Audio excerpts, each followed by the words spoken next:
I do not know how it got done, Julian Croft said, scratching his back like a confused amateur trying to solve a Rubik's Cube while wearing boxing gloves. But good job to whoever handled it. That was my thank you.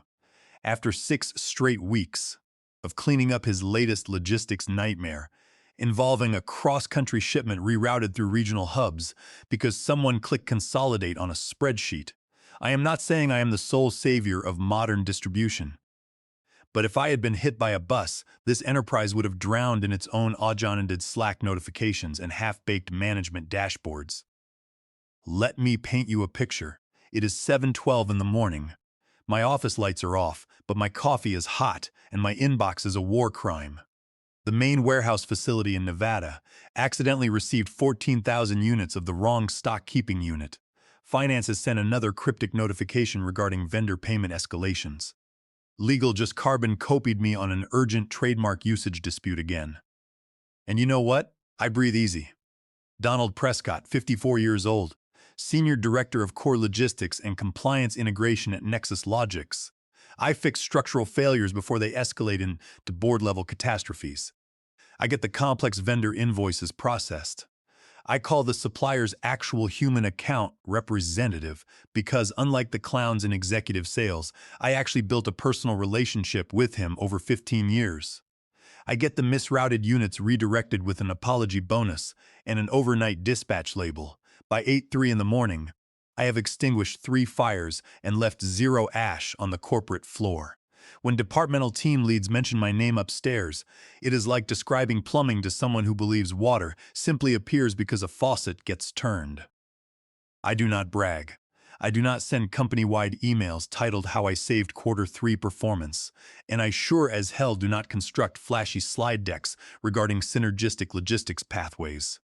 I make complex distribution systems operate quietly and precisely. The thing is, you do not do what I do for 2 decades without knowing that eventually some ambitious executive is going to ask, wait, what exactly does Donald do all day? Exactly. That is both the blessing and the ongoing curse of being the adult in the room. I knew my functional invisibility was my strength until suddenly it was not. So I documented everything methodically. Clean standard operating procedures, vendor call summaries, and chain of custody logs. I even maintained a private version of our federal compliance calendar because the official corporate version was accidentally wiped during Julian's previous team-building retreat, which somehow concluded with 2 human resources complaints, a missing laptop, and our lead systems engineer handing in his formal resignation. Every single time Julian made a hasty operational decision that made my instinct twitch, I added a new entry into my running digital audit file titled Operational Time Bombs. It was not created for petty revenge. It was structural insurance. You do not survive long in executive supply chain management by assuming young CEOs remember what you quietly saved them from. You survive by being prepared when the memory hole opens wide and the blame boomerang starts flying back around the executive suite. Key suppliers loved working with me. I did not feed them corporate nonsense. I did not manufacture fake operational emergencies. And I never treated vendor representatives like automated vending machines. They trusted my word completely. Sometimes senior vendor executives called my direct office line instead of their own internal management reps. It was the exact same story with the engineering department, the legal team, and the facility staff. Quiet professional respect, 0 parades, 0 vanity plaques. Upstairs, however, was an entirely different universe. Executive leadership walked around like they were starring in a live-action social media post. They adored corporate buzzwords far more than they valued operational efficiency. To them, I was merely the veteran director, who refused to speak in inspirational vision statements. Never mind that I had quietly saved our corporate balance sheet $480,000 in contract rework fees during the previous calendar year. That achievement was not considered sexy by marketing. That was not viewed as visionary leadership. That was just Donald doing Donald things. Julian Croft was by far the worst offender. Our incoming chief executive officer arrived with the exact chaotic energy you would expect from an individual who lists digital currency enthusiast in his personal biography and uses the phrase, "let us circle back," as standard punctuation. He never bothered to investigate what systems were operating smoothly. He simply assumed every process was broken unless he could affix his personal branding to the solution. I became background noise almost instantly upon his arrival. Julian once walked into my glass office and asked if I had ever considered enrolling in an executive mentorship seminar to help me grow into a modern leadership archetype. I looked up from my monitors and replied deadpan, "I thought about finishing your quarterly regulatory compliance dashboard for you instead." He blinked twice in stunned silence and walked away. Things remained under control only because I managed them with quiet precision and a healthy dose of preemptive crisis containment. I did not raise my voice in staff meetings. I did not broadcast alarm bells. I simply raised the structural floor beneath everyone else's feet and permitted them to walk around, pretending the ground was naturally stable. I would like to say, I did not mind being overlooked, that I was entirely above requiring public recognition. Perhaps I was for a short while, but deep down inside, I recognized that the moment an arrogant executive with unearned authority started poking around the balance sheet, I would be the first professional targeted for removal. Not because my systems failed, but because I refused to advertise my value in giant presentation fonts. That was when I truly began preparing my exit strategy. I quietly renewed the state business license for my private corporate entity, Prescott and Company Solutions LLC. I systematically moved several proprietary workflow frameworks into secure, private cloud storage, keeping only the algorithms I had personally developed prior to joining Nexus Logix. I verified through independent legal counsel that my employment non-compete agreements did not cover proprietary intellectual property created on my personal time. I began reconnecting with elite executive recruiters I had not messaged in 5 years.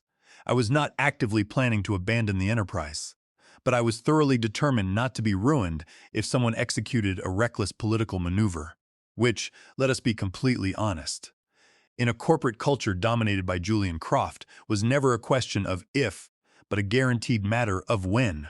Julian arrived at our quarterly review wearing a $900 designer hoodie, chewing nicotine gum like it owed him money.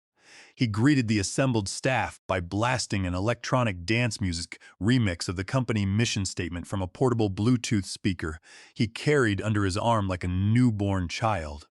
"Let us disrupt ourselves before someone else disrupts us," Julian shouted, spinning in a slow circle like a motivational vacuum cleaner.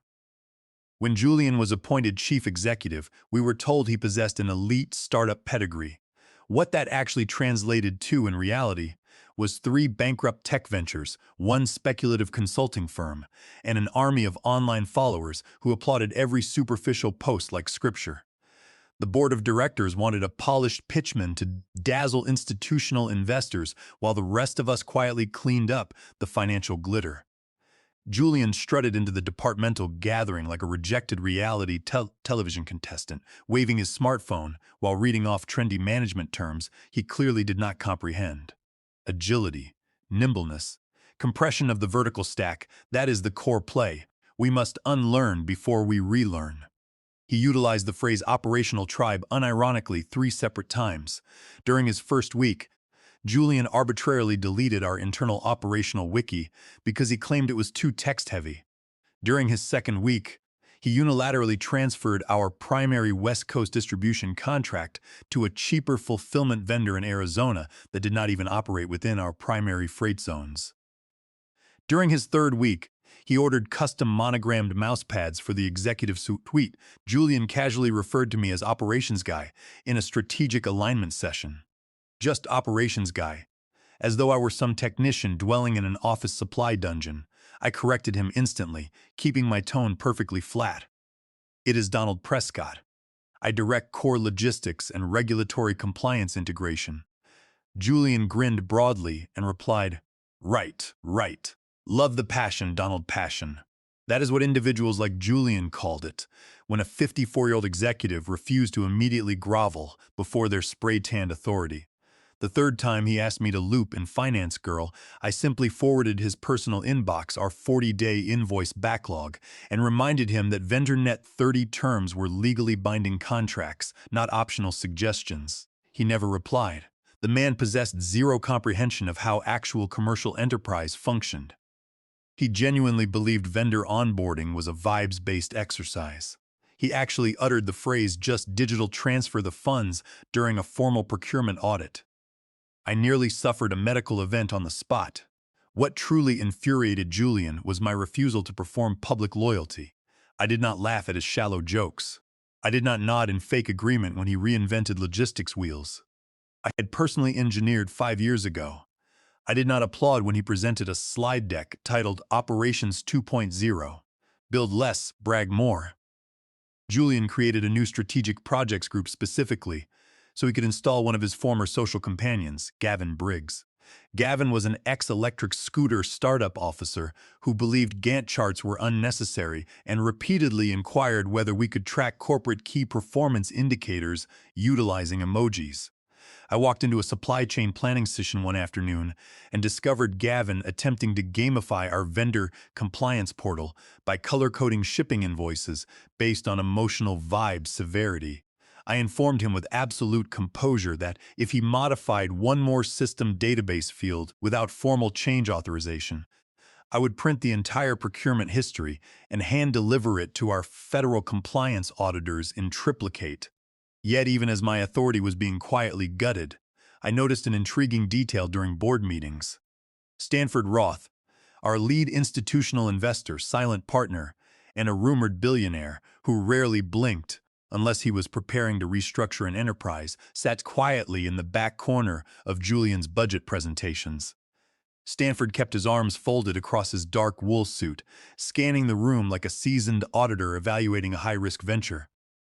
When Julian reached the peak of an absurd rant regarding rapid scaling, Stanford leaned back just far enough for our eyes to meet across the conference table.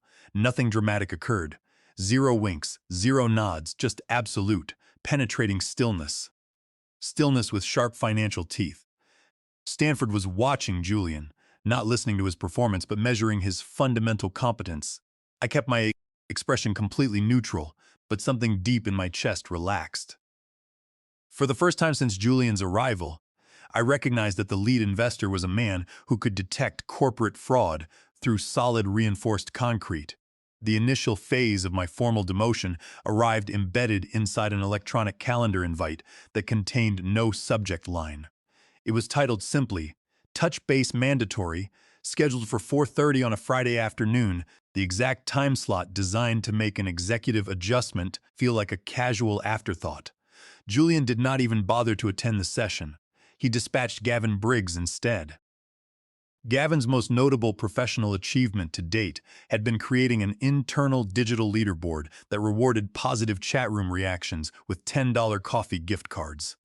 I sat down in the secondary conference room, completely unbothered. Gavin smiled with that familiar, hollow executive confidence.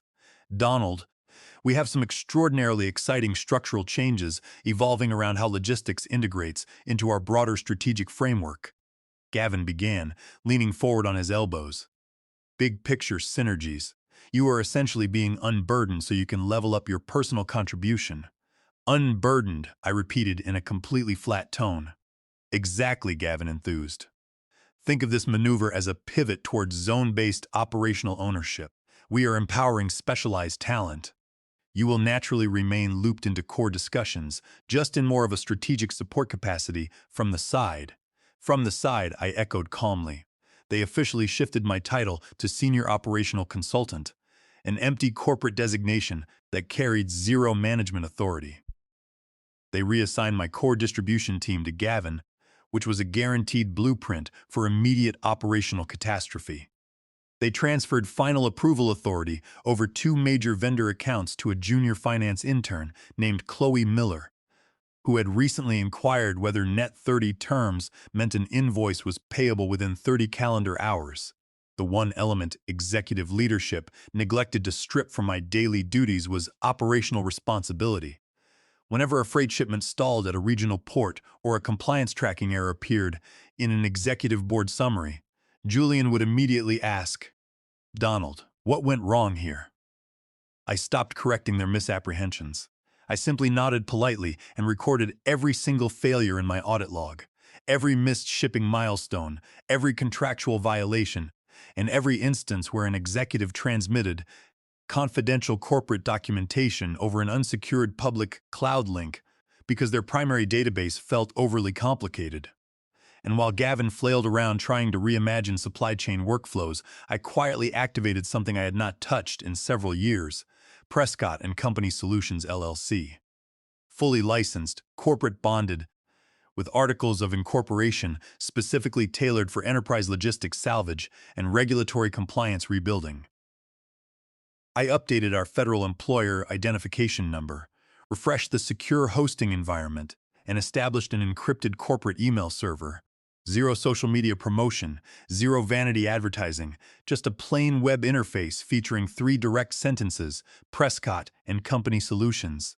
Real operational systems rebuilt correctly. Discretion absolute. I did not resign. I did not post bitter rants on professional networking sites. I took careful inventory. I began quietly contacting longtime vendor executives and supply chain partners with whom I had built 15 years of trust. My inquiries were strictly professional. How is the new distribution rollout progressing? Are you experiencing difficulty hitting December delivery targets? Half of the vendor executives began venting their intense frustration before I could even finish my initial question. One logistics director stated plainly, "We did not realize how completely dysfunctional your executive team was until they removed you from daily operations." Another senior carrier representative admitted, "We thought you had retired, Donald. We miss working with a true professional. I constructed modular compliance templates based on the proprietary frameworks I had built years prior under Prescott and Company. I established clear legal boundaries around every tool, ensuring that while Nexus Logix possessed a temporary operational license, the underlying intellectual property remained firmly under my personal entity pursuant to 17 U.S.C. Section 106. Then came the unexpected lunch request from Stanford Roth's executive chief of staff, sharp professional named Mara Berman. Her communication was concise. "Mr. Roth would appreciate a private discussion. Informal, off-site. Please indicate your availability." I replied with 2 words: "Next Thursday." The quiet collapse began accelerating precisely as expected. A misrouted freight delivery here, a missed international regulatory filing there, a regional hub notifying management that their digital access portal had been locked due to delinquent licensing fees. Minor operational static that I used to resolve silently before it ever reached executive awareness. But this time, I did not pick up the telephone because those systems no longer belonged to my scope of responsibility. The first major distribution crisis erupted on a rainy Tuesday morning. Our primary East Coast distribution hub was expecting 12 full pallets of high-margin seasonal inventory, but received only 4 pallets, 2 of which contained entirely incorrect components. Finance immediately flagged the error, followed by marketing, because national promotional campaigns had already launched across major media channels. Yet Julian strutted into the operational review like a game show host who failed to realize the studio stage was actively burning down. "We are streamlining our core footprint," Julian announced, gesturing toward a slide deck featuring clip art of a rising space rocket. "These are simply standard scaling friction points." He turned toward me and asked, "Donald, can you provide the room with a rapid temperature check on post-reorganization outcomes?" I looked at him calmly and replied, "I am not involved in operational outcomes. That was the primary objective of your structural reorganization, was it not?" Julian forced a tight smile. "Well, we still require your historical context." "No," I stated clearly and quietly. "You require my labor, and you reassigned those duties weeks ago." I did not raise my voice. I simply let the absolute silence carry the full weight of the truth. That afternoon, corporate legal counsel contacted my office line directly. Her voice was strained with suppressed panic. "Donald, hypothetical question for you. If an enterprise supply chain contract references a regulatory compliance dashboard that no longer exists, what is our legal mitigation?" "It depends," I answered calmly. "Was that compliance dashboard tied to federal reporting requirements?" "Possibly," she admitted nervously. "Then your mitigation is either an immediate complete system rebuild or severe federal financial penalties under business oversight statutes." "Can you be retained to execute a rapid system rebuild?" she asked desperately. I am personally unavailable, I said smoothly. However, Prescott and Company Solutions LLC may be open to reviewing an enterprise engagement. Our standard corporate rate sheet is available on our secure web portal. Silence filled the line, followed by a quiet click. The atmosphere in the executive conference room during the annual Investor Innovation Showcase smelled of stale cold brew coffee and underlying desperation. Julian had personally supervised every cosmetic detail of the event, from branded ambient lighting to imported organic catering. He paced the floor like an actor trying to burn off intense anxiety disguised as executive charisma. Gripping his digital tablet like a holy artifact, behind him, animated presentation slides displayed colorful graphs that moved far more dramatically than our actual corporate revenue ever had. I had not been formally invited to the showcase, but a supportive senior engineer had quietly forwarded the calendar entry to my inbox, and I chose to attend. I sat in the very last row, wearing my plain dark suit, holding a simple notebook with zero visible emotion. Stanford Roth arrived precisely on schedule. Zero entourage, zero briefcase, holding only a thin leather notepad under one arm. His facial expression remained entirely immovable. Carved from granite and institutional debt, Julian launched into his grand presentation. "We are leaner, faster, and far more aggressive," Julian declared loudly. "Our Q1 burn rate dropped 20% thanks to structural alignment and strategic role consolidation. We trimmed the bloated legacy fat." He clicked to a slide titled Key Leadership Streamlining. My full name and former title appeared on the main screen beneath a bold bullet point: Legacy Operations Director Donald Prescott. Position redundant post-integration, phased out Q2. The entire conference room went dead silent. Even the ceiling ventilation system seemed to pause. I kept my posture perfectly straight, refusing to flinch or look away.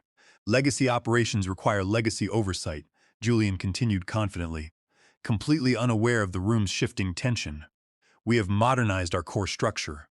What we lost in redundant executive personnel, we gained in absolute operational velocity. I made the tough calls, including parting ways with our former director, Donald Prescott. Brilliant engineer, certainly, but no longer aligned with the future trajectory of this enterprise." Julian paused, clearly expecting enthusiastic applause from the assembled investors. Zero hands clapped. Stanford Roth did not utter a single word. He quietly rose from his executive chair, completely ignoring Julian mid-sentence. Stanford walked calmly down the center aisle, straight toward the back row where I was seated. Julian stopped talking, his mouth hanging half open. Stanford, we were just about to present the core financial projections." Stanford raised one hand, executing a quiet, absolute stop gesture.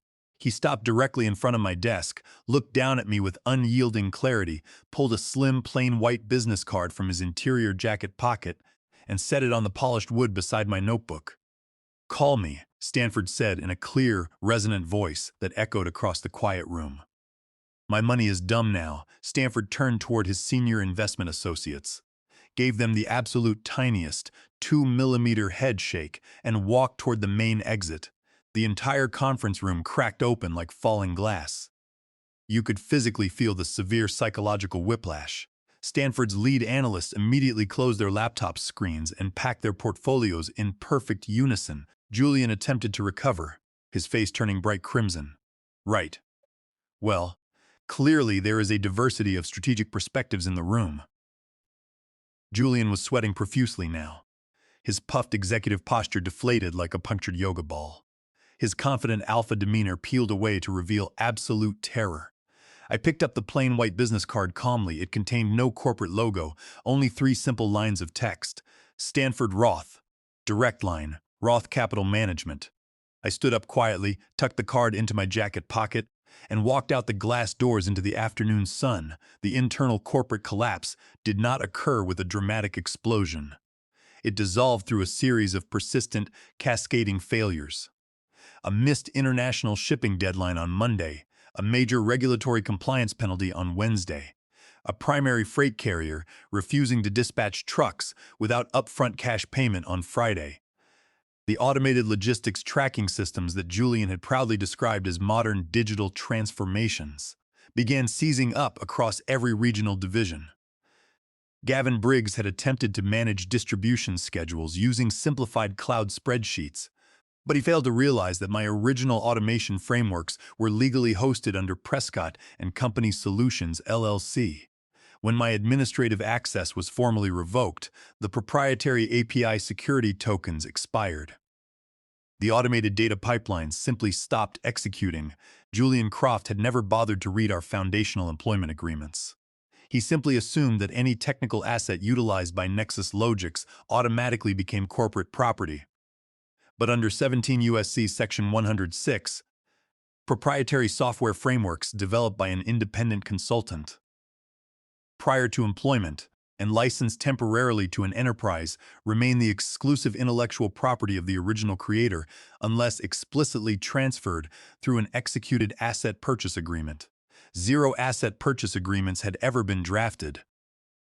The primary operational disaster struck when our largest West Coast retail partner formally issued a notice of contract cancellation, citing repeated breaches of service-level agreements. Gavin attempted to claim the failure was caused by a minor third-party software glitch. The undeniable reality was far more embarrassing. The automated delivery tracking notices had failed because Gavin accidentally deleted the primary database triggers while trying to rebrand the user interface.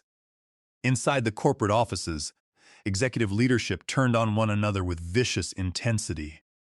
Corporate legal counsel blamed the finance department for failing to audit software licenses. Finance blamed Gavin for mismanaging vendor contracts. Gavin blamed junior finance intern Chloe Miller, and Julian desperately blamed legacy employee resistance to modern innovation. 0 executives acknowledged the brutal truth. They had thrown away the master compass and were now screaming at the sea because their ship was striking the rocks. Then, at 2:14 in the morning on a rainy Thursday, an urgent electronic communication arrived in my private email inbox from Mara Berman, Chief General Counsel for Nexus Logix. The subject line read, "Urgent Re-Engagement Proposal. Highly confidential." I opened the document with the cold detachment of a professional watching a poorly constructed building collapse from a safe distance across the street. The message was drafted in polished, remarkably deferential language. Dear Donald, in light of recent operational restructuring challenges, the Board of Directors would like to invite you to discuss an immediate short-term re-engagement in a senior executive advisory capacity. Retainer terms, operational scope, and executive compensation remain fully flexible. We deeply value your immense institutional knowledge and foundational contributions to the enterprise. Foundational contributions. It was almost humorous. They were panicking. Their total distribution network was frozen, federal regulatory fines were compounding daily, and a $2,700,000 inventory shipment was sitting impounded at a West Coast port. I drafted a precise, formal response. Dear Mara, thank you for your correspondence. Given the firm's prior breach of contractual clarity, unauthorized usage of proprietary intellectual property, and improper executive termination procedures, I am completely unavailable for personal employment or informal advisory roles. However, Prescott and Company Solutions LLC is open to reviewing formal corporate salvage engagements under our standard commercial terms. Please review our attached enterprise rate schedule. Re-engagement must be executed strictly through Prescott and Company Solutions LLC under independent contractor legal status. Sincerely, Donald Prescott. I attached our comprehensive Q3 Corporate Advisory Rate Schedule PDF, which featured 3 fee tiers, none of them inexpensive. 36 hours of absolute radio silence followed. Then, at 9 o'clock on Saturday morning, a uniformed courier arrived at my residential building carrying a heavy, wax-sealed envelope. Inside was a formal letter, printed on heavy parchment, carrying the embossed crest of Roth Capital Management. It contained exactly 2 paragraphs signed directly by Stanford Roth. Donald, we have carefully monitored the rapid operational decline of Nexus Logix. It is our definitive institutional assessment that the current corporate structure is systemically flawed and unrecoverable under present executive leadership. We believe you arrived at this exact conclusion months ago. Roth Capital Management is fully prepared to provide capital funding for a standalone enterprise-grade logistics and compliance corporation owned and directed entirely by you. If you are willing to lead this institution, we are prepared to commit initial seed funding immediately. Beneath his bold signature, Stanford had added a handwritten postscript. Condition: Julian Croft and his associates shall hold zero equity, zero administrative access, and zero presence within the new enterprise. SRI read the document 3 times in silence. I flipped the page over and examined the attached valuation terms, an initial capital commitment evaluated in the mid-7 figures. I immediately dialed the direct line listed on Stanford's business card. Mara Berman answered on the very first ring. "Are you ready to build, Donald?" she asked cleanly. "I am not building a temporary startup," I answered in a firm, steady voice. "I am constructing a permanent institution." "That is precisely what Mr. Roth expects," she replied instantly. I establish my non-negotiable operational terms. I select the senior engineering team. I control all corporate architecture. Zero executive personnel from the original leadership suite will ever be permitted near our organization chart. And my name will not be buried in a secondary fine print box. It will sit at the very head of the firm. Mara paused for less than 30 seconds before responding. "Every term is approved. We will also fund a full 6-month operational runway at double your requested advisory retainer." "We have an agreement," I said quietly. The emergency board meeting at Nexus Logix smelled heavily of industrial citrus disinfectant and cold sweat. That was precisely how an experienced professional recognized when an executive suite was paralyzed with fear. Staff had aggressively sanitized the room as though chemical sprays could erase months of catastrophic management decisions. 12 corporate figures sat around the large mahogany table, their faces displaying a mixture of pale panic and forced neutrality. Mara Berman looked as though she had slept in her office chair for 3 consecutive nights. Gavin Briggs sat, staring silently at 3 color-coded printouts he refused to touch. Junior intern Chloe Miller kept her laptop open, staring blankly at an empty screen. Julian Croft stood at the head of the boardroom, his jaw tightly clenched. His arm was crossed defensively across his designer hoodie like a belligerent child being forced to answer for a broken window. Walter Davis, the chief financial officer, delivered cold, devastating figures. "Our primary carrier shipping costs have escalated by 100% over the past 2 quarters, Walter stated plainly. 4 major logistics partners are outright refusing to honor new purchase orders without upfront cash deposits. We have lost 3 key commercial accounts in the past 6 weeks due to severe service-level agreement breaches. Furthermore, our federal regulatory compliance deviation rate has skyrocketed by 42% year over year. Unfulfilled customer orders have impacted 9 major enterprise clients," Walter continued coldly. 3 accounts have formally terminated their annual contracts. 1 major client has publicly broadcast their dissatisfaction on industry networks. We are currently facing a total revenue churn risk evaluating at $12 million. Silence hung heavy over the room. Then Walter delivered the final blow. "Our current operational burn rate is running at 3.4 times our quarterly forecast." Gavin Briggs blinked in shock. "That figure cannot possibly be accurate." "It is entirely accurate," Walter snapped aggressively. "You would comprehend those figures if your team had been logging carrier exceptions, instead of gamifying invoice processing with superficial emojis. I observed the entire proceedings remotely from my home office monitor." Stanford's chief of staff had quietly provided a secure digital connection, requesting that I observe the session silently. What I witnessed was an executive leadership team finally confronting the undeniable truth that their corporate crown was constructed of wet cardboard. Julian attempted to intervene, gesturing frantically. "Let us not catastrophize the situation. This is merely a temporary scaling friction point.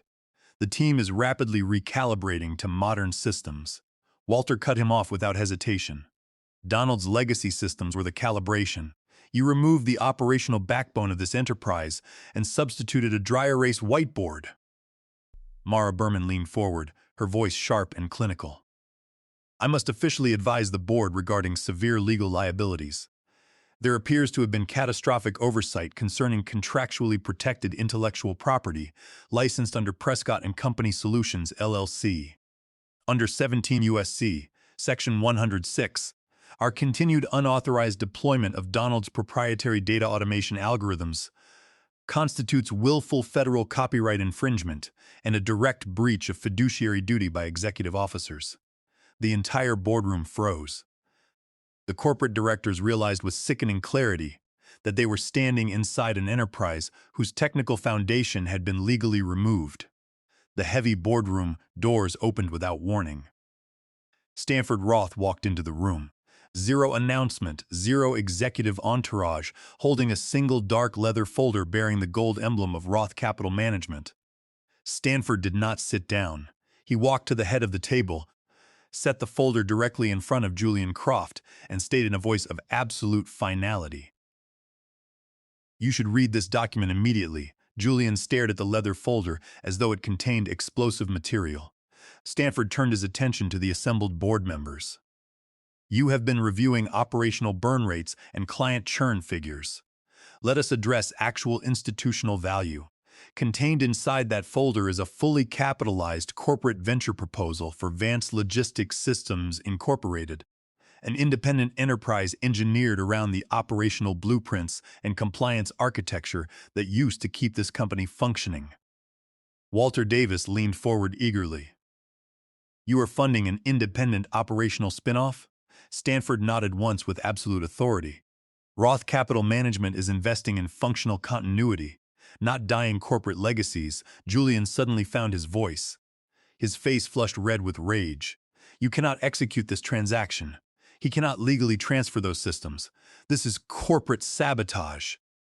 Stanford did not even turn to look at Julian. "Donald already executed the transition," Stanford said coldly, "and the intellectual property belongs exclusively to his private corporate entity." And with those words, Julian's executive authority evaporated completely. The board members did not engage Julian further. They simply began packing their documents, realizing that the real power had permanently exited the room. The final confrontation took place 3 days later, during what was scheduled as a mandatory financial restructuring session. Julian arrived wearing his tailored dark blazer, attempting to project a posture of professional composure, but his eyes were hollow with defeat. Gavin sat silently beside him, while Mara Berman looked through a stack of legal release documents. I walked into the executive conference room directly behind Stanford Roth. Zero corporate badge, zero defensive posture, carrying only my leather portfolio. The physical atmosphere in the room shifted instantly. Executive leadership recognized that the formal authority had permanently changed hands. Stanford stood near the main window, overlooking the city skyline. "Roth Capital Management will not be participating in additional debt restructuring or equity financing for Nexus Logics," Stanford announced clearly. "Effective immediately, we are reallocating our entire institutional portfolio toward Vance Logistics Systems Incorporated." Julian attempted one final plea. "If we could simply negotiate a temporary advisory bridge." Stanford raised a single hand, cutting Julian off instantly. "You terminated the structural backbone of this enterprise to perform for investors," Stanford said with devastating precision. "I am funding the spine." Stanford turned toward me and nodded. I stepped forward and placed 2 executed employment agreements on the center of the conference table. Both documents bore the clear signatures of Nexus Logics' 2 most senior enterprise architects, the brilliant engineers who had quietly reached out to my private firm the morning after Stanford's announcement. They had resigned without hesitation, choosing to join an institution that respected structural engineering.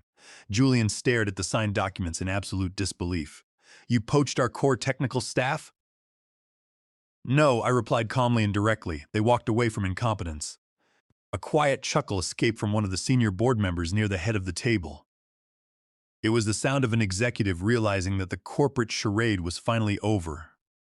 Mara Berman spoke in a low, measured voice.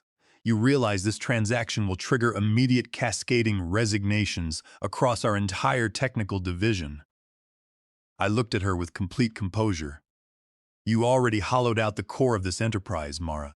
I am simply providing the true professionals a permanent institution to land." Julian looked around the table for support from his fellow executives. Zero individuals returned his gaze. He sat slumped in his leather chair, his shoulders hunched, his eyes fixed on the empty seat where my title had once resided.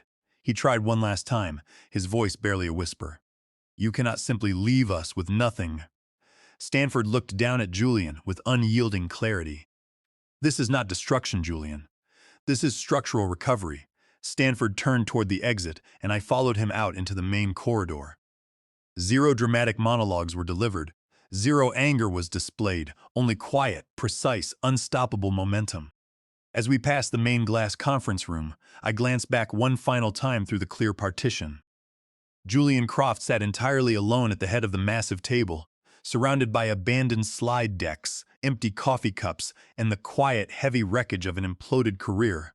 By the time the heavy glass doors shut behind us, the future had already moved on. I did not need to raise my voice or perform executive grandstanding. I simply raised the structural standards, and the smart money knew exactly who to follow.